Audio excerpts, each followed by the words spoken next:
ಸ್ನೇಹಿತರೆ ನಮಸ್ಕಾರ, ನಾನು ನಿಮ್ಮ ಹಾರಮದನ್. ಎಲ್ಲರೂ ಹೇಗಿದ್ದೀರಾ ಫ್ರೆಂಡ್ಸ್? ಇವತ್ತು ಒಂದು ಖುಷಿ ವಿಚಾರ ಅಂತ ಅಂದ್ರೆ ನಮ್ಮ ಗ್ರಾಮ ಪಂಚಾಯಿತಿಯ ಆಸ್ತಿ ಮಾಲೀಕರೆಲ್ಲರಿಗೂ ಒಂದು ಗುಡ್ ನ್ಯೂಸ್ ಅನ್ನ ನಮ್ಮ ರಾಜ್ಯಪಾಲರು ನೀಡಿದ್ದಾರೆ. ಯಾಕಂತಂದ್ರೆ ಒಂದು ಸುಮಾರು 6 ತಿಂಗಳಿನಿಂದ ಕಾಯ್ತಾ ಇದ್ದಂತಹ ಒಂದು ರಾಜ್ಯಪಾಲರ ಅಂಕಿತ, ಅವರ ಒಪ್ಪಿಗೆ, ಅವರ ಸಹಿ ಸೋಮವಾರ 7ನೇ ತಾರೀಕು ಅಧಿಕೃತವಾಗಿ ಪ್ರಕಟ ಮಾಡಿದ್ದಾರೆ. ಅದು ನಿಜವಾಗೂ ಒಂದು ಗುಡ್ ನ್ಯೂಸ್ ಅಂತಲೇ ಹೇಳಬೇಕು. ಯಾಕಂತಂದ್ರೆ ನನಗೆ ತುಂಬಾ ಜನ ಕಾಲ್ ಮಾಡಿ ಕೇಳ್ತಾ ಇದ್ರು, ಪ್ರತಿದಿನ ಕೇಳ್ತಿದ್ದಾರೆ. ನಾನು ಯಾವುದೇ ಕಾನ್ಸೆಪ್ಟ್ ವಿಡಿಯೋ ಹಾಕಿದ್ರು ಕೂಡ ಸಾರ್ ಗ್ರಾಮ ಠಾಣ, ಸಾರ್ ಪಂಚಾಯಿತಿ, ಬರೀ ಅದೇ ವಿಷಯದ ಬಗ್ಗೆನೇನೆ ತುಂಬಾ ಜನ ಕೇಳ್ತಾ ಇದ್ರಿ. ಅಂತವರಿಗೆಲ್ಲರಿಗೂ ಒಂದು ಗುಡ್ ನ್ಯೂಸ್ ಅಂತಲೇನೆ ಹೇಳಬೇಕು. ಯಾಕಂತಂದ್ರೆ ಇಷ್ಟು ವರ್ಷದಿಂದ ಸುಮಾರು 2013ರಿಂದ ಕಾಯ್ತಾ ಇದ್ದಿದ್ದು. ಈಗ ಒಂದಲ್ಲ ಎರಡಲ್ಲ 2013 ಅಂತಂದ್ರೆ ಲೆಕ್ಕ ಹಾಕಿ, 12 ವರ್ಷದಿಂದನೂ ನಮ್ಗೆ ಇವತ್ತು ಖಾತಾ ಆಗುತ್ತೆ, ನಾವ್ ಇವಾಗ ಸೇಲ್ ಮಾಡ್ಕೊಳ್ತೀವಿ, ನಾವ್ ಇವಾಗ ಲೋನ್ ತಗೊಳ್ತೀವಿ, ಇವತ್ತು ನಮ್ ಕಷ್ಟಗಳನ್ನ ತೀರಿಸ್ಕೊಳ್ತೀವಿ ಅಂತ ಹೇಳಿ ತುಂಬಾ ಜನ ಕಾಯ್ತಾ ಇದ್ರಿ. ಅದಕ್ಕೆಲ್ಲನೂ ಇವಾಗ ಒಂದು ನಿಮ್ಮ ಕನಸು ನನಸಾಗೋ ದಿನನೇನೆ ಬಂತು ಅಂತಲೇ ಹೇಳ್ಬೇಕು. ಎಲ್ಲರಿಗೂ ನಿಜವಾಗೂ ಇದು ಖುಷಿ ವಿಚಾರನೆ. ಯಾಕಂದ್ರೆ ಇಷ್ಟು ದಿನ ಲಾಸ್ಟ್ ಮಂತೇನೇನೆ ಇವರು ಪ್ರಿಯಾಂಕಾ ಖರ್ಗೆ ಅವರು ಏನ್ ಅನೌನ್ಸ್ ಮಾಡಿದ್ರು, ಎಲ್ಲಾ ಗ್ರಾಮ ಪಂಚಾಯಿತಿಯ ಪ್ರತಿಯೊಂದು ಅನಧಿಕೃತ ಬಡಾವಣೆಗಳಾಗ್ಬೋದು, ಅನಧಿಕೃತ ಕಟ್ಟಡಗಳಾಗ್ಬೋದು, ಅವು ಎಲ್ಲಕ್ಕೂ ನಾವು ಖಾತಾ ಕೊಡ್ತೇವೆ, ಟ್ಯಾಕ್ಸ್ ತಗೊಳ್ತೀವಿ ಅಂತ ಏನ್ ಅನೌನ್ಸ್ ಮಾಡಿದ್ರು ಅದನ್ನ ರಾಜ್ಯಪಾಲರ ಮುಂದೆ ಇಟ್ಟಿದ್ರು. ಆದ್ರೆ ರಾಜ್ಯಪಾಲರ ಸಿಗ್ನೇಚರ್, ಅವರ ಒಪ್ಪಿಗೆ, ಅವರ ಅಂಕಿತ ದೊರೆಯೋದಕ್ಕೆ ತುಂಬಾನೇ ಟೈಮ್ ತಗೊಳ್ತು. ಮೊನ್ನೆ ಲಾಸ್ಟ್ ವೀಕ್ ಕೂಡ ಪ್ರಿಯಾಂಕಾ ಖರ್ಗೆ ಅವರು ಸಿಗ್ನೇಚರ್ ಆಗಿಲ್ಲ ಅಂತಂದ್ರೆ ಖಂಡಿತ ಈ ನಮ್ಮ ಈ RDPR ಏನಿದೆ ಅದರಲ್ಲಿ ಏನಾದ್ರೂ ಸಿಗ್ನೇಚರ್ ಏನಾದ್ರೂ ಆಗಿಲ್ಲ ಸುಮಾರು. ಯಾಕಂತಂದ್ರೆ ಒಂದು 6 ಮಸೂದೆಗಳಿಗೆ ನಮ್ಮ ಕರ್ನಾಟಕ ರಾಜ್ಯದ ಗವರ್ನರ್ ಹೋಲ್ಡ್ ಮಾಡಿ ಇಟ್ಕೊಂಡಿದ್ರು. ಅದಕ್ಕೆ ಯಾವುದೇ ತರ ಸಿಗ್ನೇಚರ್ ಅನ್ನೋದೊಂದು ಅವ್ರ ಒಪ್ಪಿಗೆ ಅನ್ನೋದನ್ನ ನೀಡಿರ್ಲಿಲ್ಲ. ಅದರಿಂದ ಲಾಸ್ಟ್ ವೀಕ್ ಕೂಡ ಹೇಳಿದ್ರು, ಇದೇ ತರ ಆದ್ರೆ ನಾವು ಸುಪ್ರೀಂ ಕೋರ್ಟ್ ಕೂಡ ಹೋಗೋದಕ್ಕೆ ರೆಡಿ ಅಂತಂದೇಳೇನೆ ಪ್ರಿಯಾಂಕಾ ಖರ್ಗೆ ಅವರು ಹೇಳಿದ್ರು. ಆದ್ರೆ ಅದು ಅಲ್ಲಿವರೆಗೂ ಹೋಗ್ಲಿಲ್ಲ. ಮೊನ್ನೆ ಸೋಮವಾರ 7/4/2025 ನಮ್ಮ ಗ್ರಾಮ ಸ್ವರಾಜ್ ಮತ್ತೆ ಪಂಚಾಯತ್ ರಾಜ್ ತಿದ್ದುಪಡಿ ವಿಧೇಯಕ 2025 ಇದಕ್ಕೆ ಒಂದು ಅಂಕಿತವನ್ನ, ಆದಿಸೂಚನೆಯನ್ನ ಹೊರಡಿಸಿದ್ದಾಯ್ತು. ಗವರ್ನರ್ ಒಪ್ಪಿಗೆ ಪತ್ರವನ್ನ ಕೂಡ ರಾಜ್ಯ ಪತ್ರವನ್ನ ಕೂಡ ಆಲ್ರೆಡಿ ಇಶ್ಯೂ ಮಾಡಾಯ್ತು. ಅದನ್ನ ನಾನು ಈ ವಿಡಿಯೋದಲ್ಲೇನೆ ಡಿಸ್ಕ್ರಿಪ್ಷನ್ ಅಲ್ಲಿ ಹಾಕ್ತಾ ಇದ್ದೀನಿ. ಯಾರಿಗಾದ್ರೂ ಬೇಕು ಅಂತಂದ್ರೆ ಡೌನ್ಲೋಡ್ ಮಾಡ್ಕೊಳ್ಳಿ. ನೋಡೋಣ ಬನ್ನಿ, ಅದರಲ್ಲಿ ನಮ್ಮ ರಾಜ್ಯ ಪತ್ರದಲ್ಲಿ ಏನೇನಿದೆ ಅದ್ರ ಬಗ್ಗೆನೇನೆ ಈ ವಿಡಿಯೋದಲ್ಲಿ ನೋಡೋಣ. ಯಾಕಂತಂದ್ರೆ ಅಧಿಕೃತವಾಗಿ ನಮ್ಮ ವಿಶೇಷ ರಾಜ್ಯ ಪತ್ರಿಕೆ ಏನೋ ಇದ್ ಮಾಡಿದ್ದಾರೆ, ಕರ್ನಾಟಕ ರಾಜ್ಯಪತ್ರ ಅಂತ ಹೇಳ್ಬಿಟ್ಟು ಸೋಮವಾರ ಅಂತಂದ್ರೆ 7ನೇ ತಾರೀಕು, ಮೊನ್ನೆ ಸೋಮವಾರ 7/4/2025 ಇದನ್ನ ಅಧಿಕೃತವಾಗಿ ಪ್ರಕಟ ಮಾಡಿದ್ದಾರೆ. ಕರ್ನಾಟಕ ಗ್ರಾಮ ಸ್ವರಾಜ್ ಮತ್ತೆ ಪಂಚಾಯತ್ ರಾಜ್ ತಿದ್ದುಪಡಿ ವಿಧೇಯಕ 2025 ಇದಕ್ಕೆ 2025 ಮಾರ್ಚ್ ತಿಂಗಳ 5ನೇ ದಿನಾಂಕದಂದು ರಾಜ್ಯಪಾಲರ ಒಪ್ಪಿಗೆ ದೊರೆತಾಗಿದೆ. ಮಾರ್ಚ್ 5ನೇ ತಾರೀಕು ಒಪ್ಪಿಗೆಯನ್ನ ರಾಜ್ಯಪಾಲರು ಕೊಟ್ಟಾಯ್ತು. ಅದನ್ನ 7ನೇ ತಾರೀಕು ಎಲ್ಲ ಕಡೆಗೂ ಅಧಿಕೃತವಾಗಿ ಪ್ರಕಟ ಕೂಡ ಮಾಡಲಾಯಿತು. ಸಾಮಾನ್ಯ ತಿಳುವಳಿಕೆಗಾಗಿ ಇದನ್ನು 2025 ಕರ್ನಾಟಕ ಅಧಿನಿಯಮ ಸಂಖ್ಯೆ 27 ರೆಫರೆನ್ಸ್ ನಂಬರ್ 27 ಎಂಬುದಾಗಿ ಕರ್ನಾಟಕ ರಾಜ್ಯಪತ್ರದ ವಿಶೇಷ ಸಂಚಿಕೆಯಲ್ಲಿ ಪ್ರಕಟಿಸಬೇಕೆಂದು ಆದೇಶಿಸಲಾಗಿದೆ. ಅಧಿಕೃತವಾಗಿ ಅನೌನ್ಸ್ ಮಾಡಬೇಕು ಅಂತ ಹೇಳ್ಬಿಟ್ಟು ಅದನ್ನ ಅನೌನ್ಸ್ ಕೂಡ ಮಾಡಾಯ್ತು. ಆ ಕಾಪಿ ಕೂಡ ಇಲ್ಲಿ ಅಟ್ಯಾಚ್ ಮಾಡಿದೀನಿ. ಏನ್ ನಮ್ ಕರ್ನಾಟಕ ಗ್ರಾಮ ಸ್ವರಾಜ್ ಮತ್ತೆ ಪಂಚಾಯತ್ ರಾಜ್ ಅಧಿನಿಯಮ 1993 ಅದೇ ವಿಧೇಯಕನ್ನೇನೆ ಆಲ್ರೆಡಿ ಏನಿತ್ತು ನಮ್ಮ 1993 ಅಧಿನಿಯಮ ಏನಿತ್ತು ಅದನ್ನೇನೆ ಸ್ವಲ್ಪ ತಿದ್ದುಪಡಿ ಮಾಡಿರೋದಷ್ಟೇನೇನೆ. ಇದೇನೋ ಹೊಸದಾಗಿ ಯಾವುದೇ ಆಕ್ಟ್ ಆಗಿಲ್ಲ. ಮೊದಲಿಗೆನೆ ಜಾರಿಯಲ್ಲಿದ್ದ ಆಕ್ಟ್ ಅನ್ನೇನೆ ತಿದ್ದುಪಡಿ ಮಾಡಿದ್ದಾರೆ. ಅದನ್ನ ಅಧಿಕೃತವಾಗಿ ಆದೇಶನ ಹೊರಡಿಸಿದ್ದಾರೆ. ಇನ್ನು ಮುಂದೆ ಕಂಡುಬರುವ ಉದ್ದೇಶಗಳಿಗೆ ಕರ್ನಾಟಕ ಗ್ರಾಮ ಸ್ವರಾಜ್ ಮತ್ತೆ ಪಂಚಾಯತ್ ರಾಜ್ ಅಧಿನಿಯಮ 1993 ಅಧಿನಿಯಮದ ಸಂಖ್ಯೆ 14 ಮತ್ತಷ್ಟು ತಿದ್ದುಪಡಿ ಮಾಡುವುದು ಯುಕ್ತವಾಗಿರುವುದರಿಂದ ಇದನ್ನ ಅಧಿನಿಯಮ ಕರ್ನಾಟಕ ಗ್ರಾಮ ಸ್ವರಾಜ್ ಮತ್ತು ಪಂಚಾಯತ್ ರಾಜ್ ಅಧಿನಿಯಮ 2025 ಅಂತ ನಾಮಕರಣವನ್ನ ಮಾಡಿದ್ದಾರೆ. ಇದನ್ನ ಕೂಡಲೇ ಇವತ್ತಿನಿಂದಲೇನೆ ಅಂತಂದ್ರೆ 7ನೇ ತಾರೀಕು ಏನು ಅಧಿಕೃತವಾಗಿ ಪ್ರಕಟ ಆಗಿದೆ ಅವತ್ತಿನಿಂದಲೇನೆ ಅದಕ್ಕೆ ವ್ಯಾಲಿಡ್ ಕೂಡ ಬಂದಾಗಿದೆ. ಇದು ಈ ಕೂಡಲೇ ಜಾರಿಗೆ ಬರತಕ್ಕದ್ದು ಅಂತ ಕೂಡ ಆಲ್ರೆಡಿ ಇದರಲ್ಲೇನೆ ಮೆನ್ಷನ್ ಆಗಿದೆ. ಇದು ಏನೇನು ತಿದ್ದುಪಡಿ ಮಾಡಿದ್ದಾರೆ, ಏನೇನು ಇದಿದೆ ನಮ್ಮ ಗ್ರಾಮ ಪಂಚಾಯಿತಿ ಮತ್ತೆ ಗ್ರಾಮ ಸ್ವರಾಜ್ ಯೋಜನೆದ್ದು 1993 ನಲ್ಲಿ ಏನಿತ್ತು, ಇವಾಗ ಏನನ್ನ ಹೊಸದಾಗಿ ತಿದ್ದುಪಡಿ ಮಾಡಿದ್ದಾರೆ ಅನ್ನೋದನ್ನ ನೋಡೋಣ ಬನ್ನಿ. ಸೆಕ್ಷನ್ 199B ಮತ್ತೆ 199C ಹೊಸ ಪ್ರಕರಣಗಳ ಸೇರ್ಪಡೆ.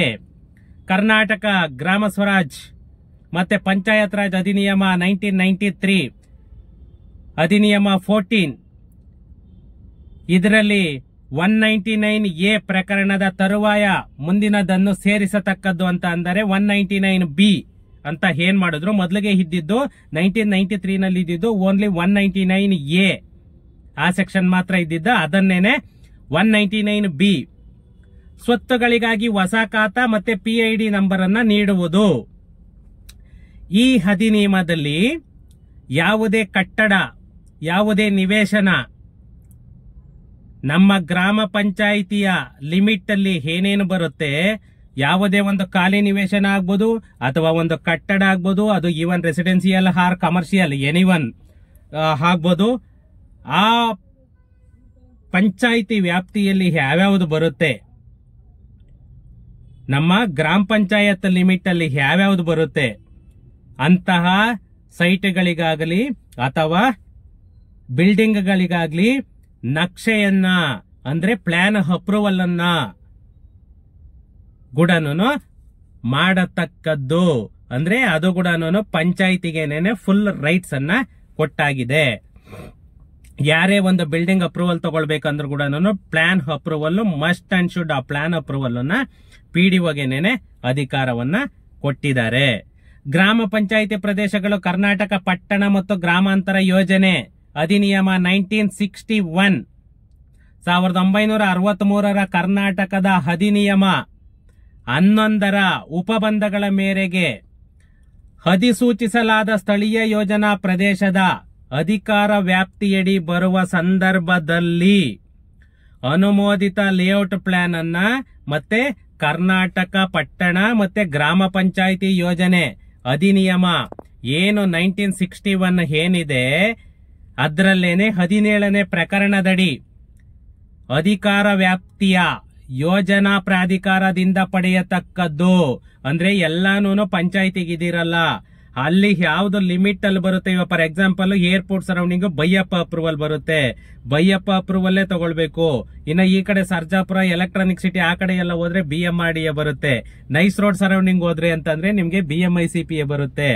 ಔಟ್ ಆಫ್ ಹೋದ್ರಿ ಅಂತಂದ್ರೆ ನಿಮ್ಗೆ DTCP department of town and country planning ಬರುತ್ತೆ.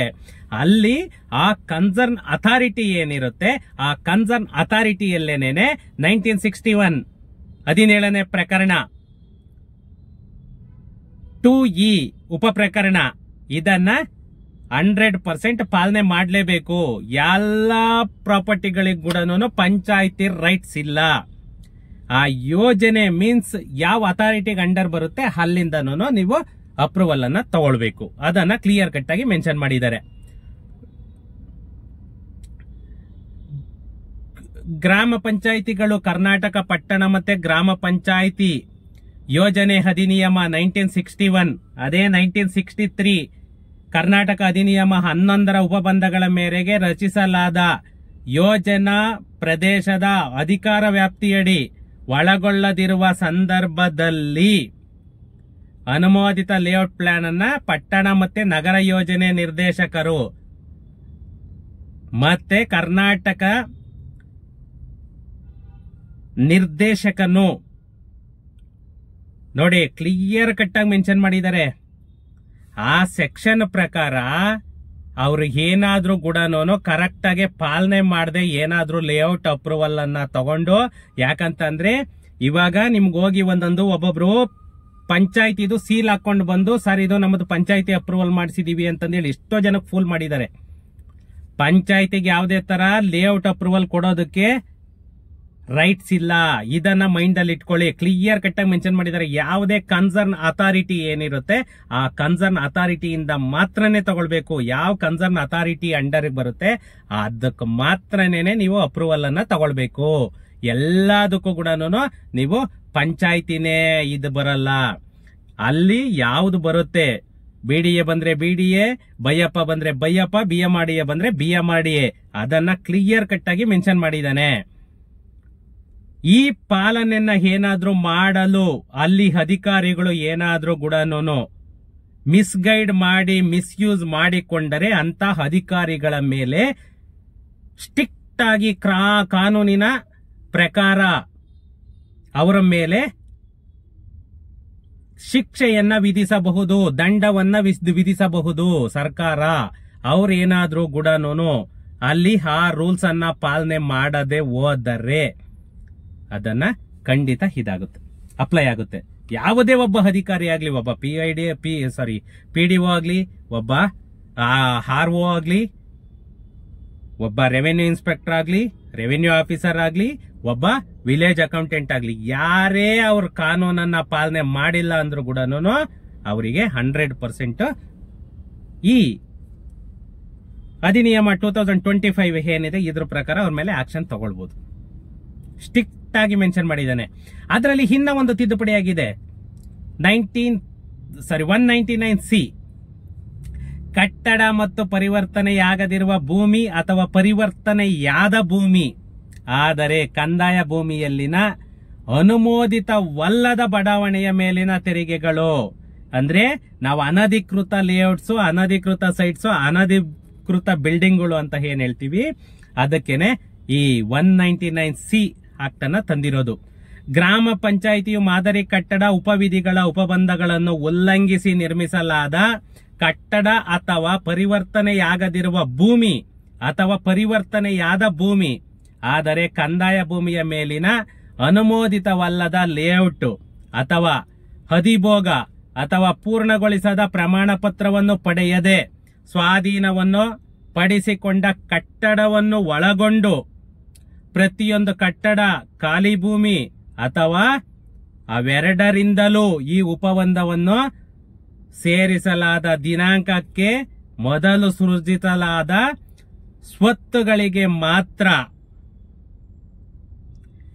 ಈ ಸರ್ಕ್ಯುಲರ್ ಏನ್ ಇಶ್ಯೂ ಆಗಿದೆ ಆ ಸರ್ಕ್ಯುಲರ್ ಇಶ್ಯೂ ಆದಾಗಿಂದಾನೆ ಮಾತ್ರನೇನೆ, ಯಾಕಂದ್ರೆ 2013 ಅಲ್ಲಿ ಏನಿದು ಸ್ಟಾಪ್ ಆಗಿತ್ತು ಅಲ್ಲಿಂದನೂ ಏನಿದೆ ಆ ಸೈಟ್ಗಳಿಗೆ, ಆ ಭೂಮಿಗಳಿಗೆ ಇವಾಗ ಯಾವುದೋ ಒಂದನ್ನ ಹಿದ್ ಮಾಡ್ಕೊಂಡು ಅದು ಇವಾಗ ಫಾರ್ ಎಕ್ಸಾಂಪಲ್ ನೋಡಿ, ಸರ್ಕಾರಿ ಭೂಮಿ, ಅರಣ್ಯ ಭೂಮಿ, ಸರ್ಕಾರ ಒಡೆತನದಲ್ಲಿರುವ ಭೂಮಿ, ಇಂಥವದ್ದೇನಾದ್ರೂ ನೀವು ಅಕ್ವೈರ್ ಮಾಡಿಕೊಂಡು ಇಲ್ಲಿಗಲ್ ಆಗಿ ಅಕ್ವೈರ್ ಮಾಡಿಕೊಂಡು ಅಂತವುದ್ರಲ್ಲಿ ಏನಾದ್ರೂ ಕೂಡ ನೀವು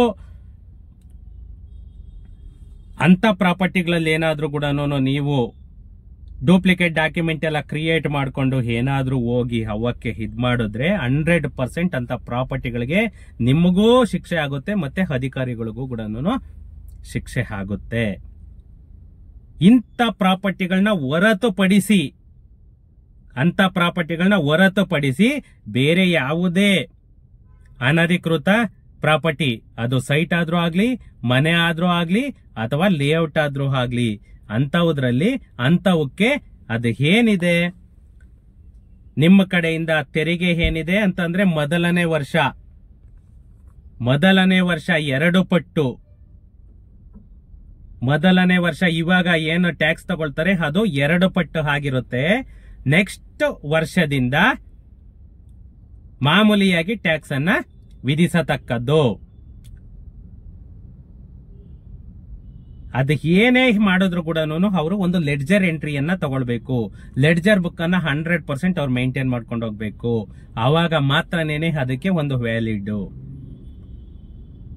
ಅವ್ರು ಲೆಡ್ಜರ್ ಎಂಟ್ರಿ ಮಾಡಿಲ್ಲ, ಲೆಡ್ಜರ್ ಮೇಂಟೈನ್ ಮಾಡಿಲ್ಲ ಅಂತ ಅಂದ್ರೆ ಅದು 100% ಅವ್ರು ಮಾಡಿ ಕೂಡ ವ್ಯರ್ಥ ಆಗುತ್ತೆ.